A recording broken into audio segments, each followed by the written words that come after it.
Hello students. तो आप सभी का स्वागत है हमारे इस YouTube channel defence plus point पे।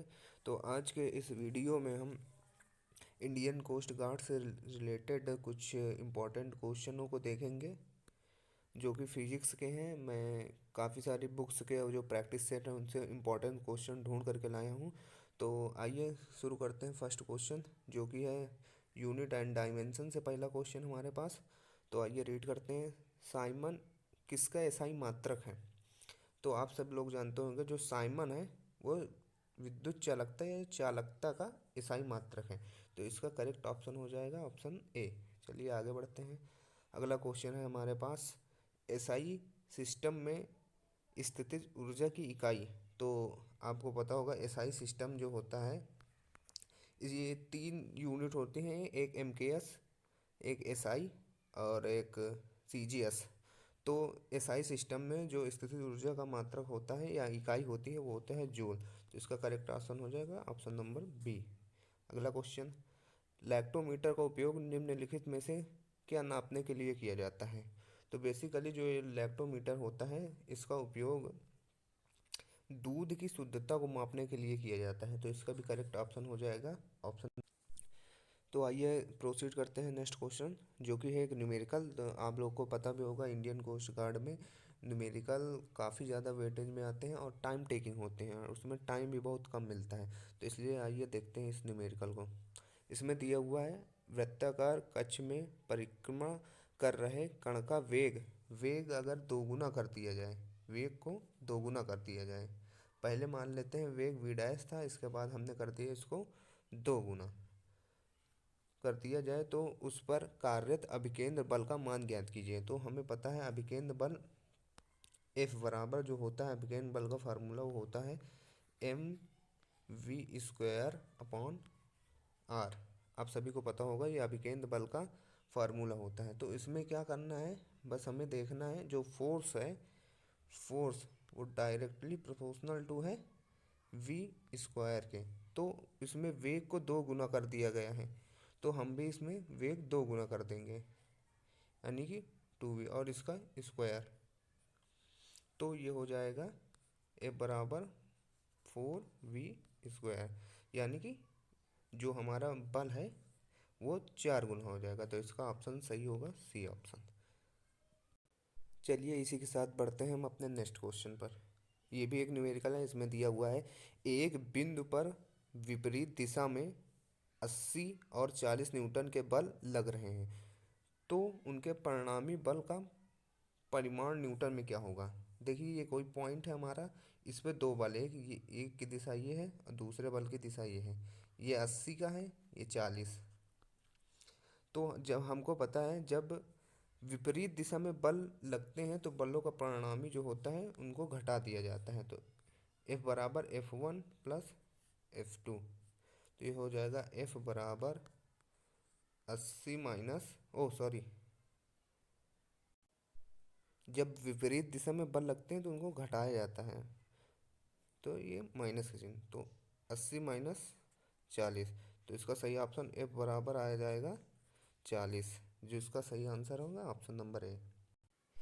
तो चलिए बढ़ते हैं अपने नेक्स्ट क्वेश्चन पे जो कि है कि न्यूटन की गति का दूसरा नियम किसको प्रभाषित करता है? तो जो न्यूटन का सेकंड लॉ है वो त्वरण त्वरण को परिभाषित करता है। चलिए बढ़ते हैं सेकंड क्वेश्चन पे। ये भी अगेन न्यूमेरिकल है। 9.8 मीटर प्रति सेकंड की चाल से चलता हुआ एक साइकिल सवार 19.6 मीटर त्रिज्या के वृत्ताकार मार्ग पर मुड़ता है तो उसका ऊर्ध्व से झुकाव कोण कितना होगा? हमें यहाँ पे एंगल फाइंड करना है। तो हमें पता है कि टेन थीटा बराबर जो होता है एंगल निकालने के लिए वो होता है V square upon R G. इस फॉर्मूले का हम यूज करेंगे इसको निकालने के लिए। तो यहाँ पे देखिए इसमें दे रखा है वेग 9.8। तो यहाँ पे लिखेंगे इसको, मिटा लेता हूँ मैं।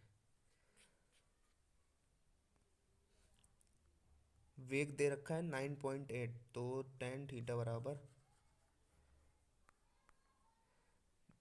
9.8 का होल स्क्वायर अपॉन आर की वैल्यू जो दे रखी है यहाँ पे 19.6 और इसके बाद जी की वैल्यू वही 9.8। तो इसको जब आप सॉल्व करेंगे आगे तो यहाँ पे थीटा बराबर tan इनवर्स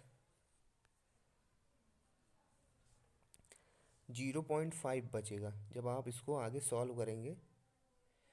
ओह ये क्या हुआ, पीछे, हाँ 0.5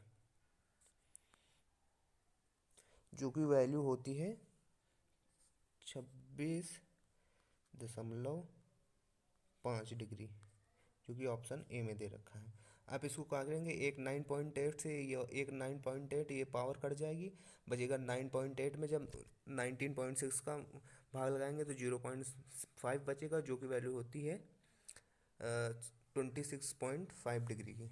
चलिए बढ़ते हैं हम अपने नेक्स्ट क्वेश्चन पे, जो कि है केंद्रीय बल क्षेत्र में नियत रहता है। केंद्रीय बल क्षेत्र में नियत रहता है, तो केंद्रीय बल क्षेत्र में कोणीय संवेग जो होता है वो नियत रहता है, तो इसका करेक्ट ऑप्शन हो जाएगा ऑप्शन नंबर ए। चलिए बढ़ते हैं अगले नेक्स्ट क्वेश्चन पे।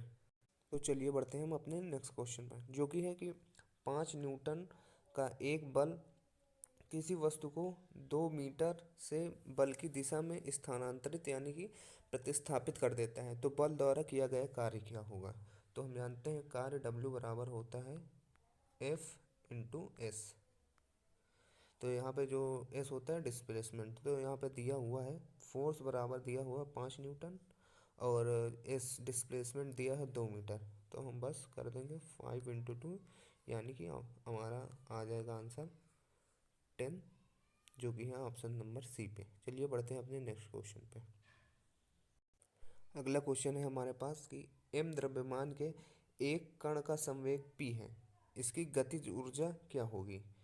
तो ये आप डायरेक्ट याद कर लीजिएगा क्योंकि इसका थोड़ा डेरिवेशन पार्ट लंबा है। अगर फिर भी आपको चाहिए हो तो कमेंट सेक्शन में बता दीजिएगा, मैं अगली वीडियो में आपको इसको प्रोवाइड करा दूँगा। इसका सही आंसर होगा डी, p²/2m। चलिए प्रोसीड करते हैं नेक्स्ट क्वेश्चन पे। तो अगला क्वेश्चन है हमारे पास, किसी वस्तु पर बल F आरोपित करने पर यह v वेग से चलती है तो शक्ति यानी कि पावर, तो उसका फार्मूला होता है P बराबर F/v। तो इसका जल्द ही अपलोड करूँगा, तब तक के लिए ओके बाय। अगर आपको वीडियो पसंद आई हो तो इसे सब्सक्राइब करें, लाइक करें और अपने दोस्तों के साथ शेयर करें। इसका नेक्स्ट पार्ट मैं जल्द ही अपलोड करूँगा।